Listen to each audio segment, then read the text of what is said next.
Couldn't ask for a better day in November to be unloading and hopefully reloading the kiln. With one minor exception, this went extremely well, and I'll get to that exception in a few moments. But I wanted to walk you through what the tools are that I used in order to complete this process. So just to recap, we've got about 100 board feet in this unit.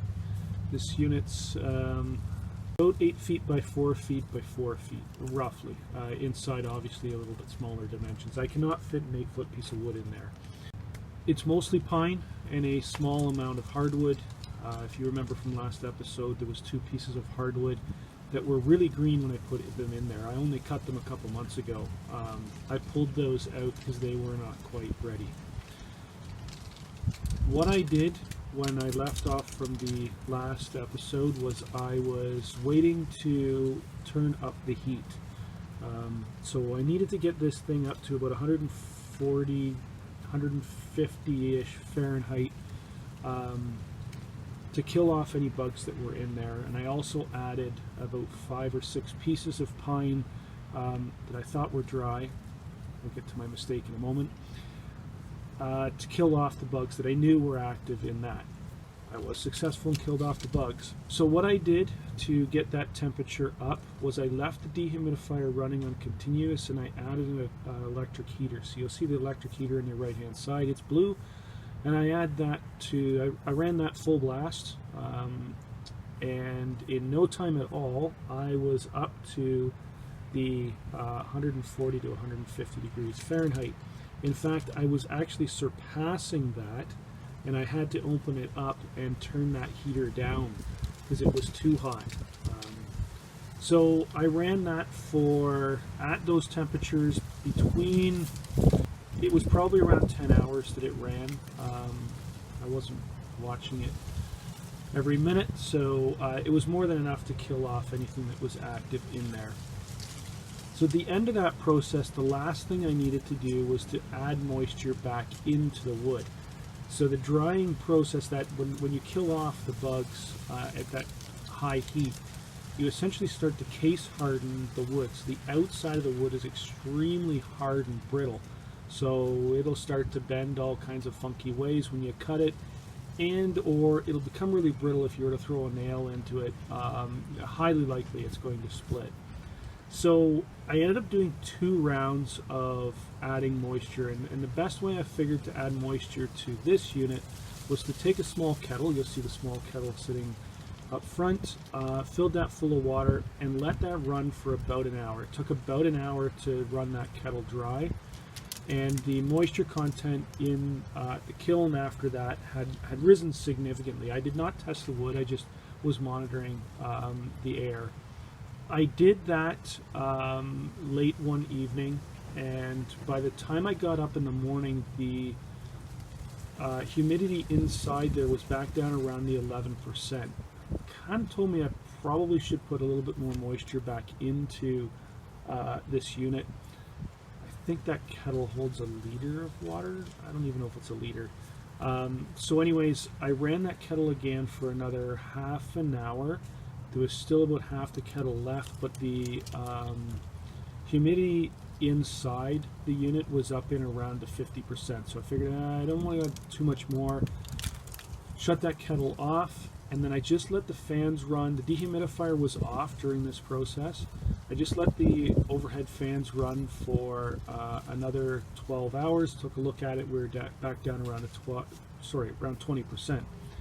All right, so we're looking at the ends of the lumber now. So this is all the pine, with the exception of 2 pieces of ash that are set back in a little bit.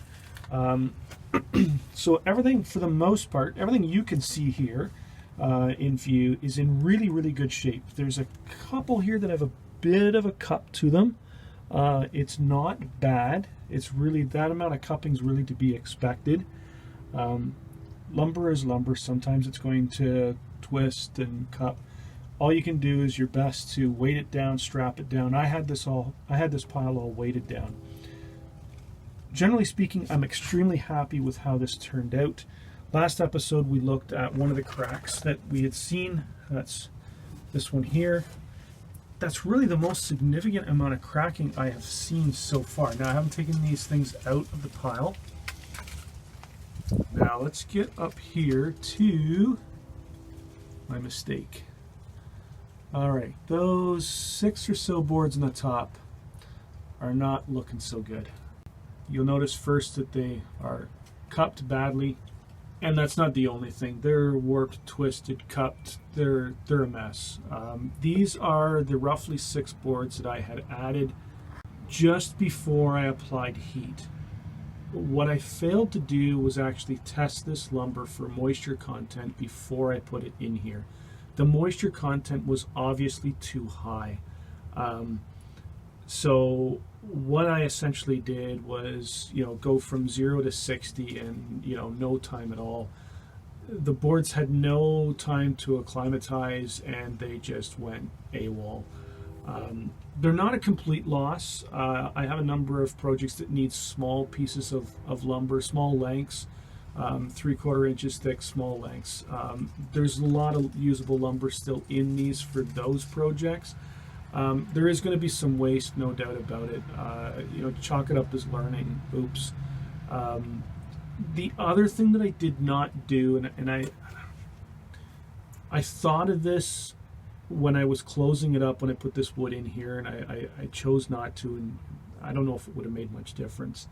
So I didn't weight this down after adding those boards in. If I had weighted them down, they probably wouldn't have cupped, warped, and twisted as bad. They still would have, because I just went too quickly.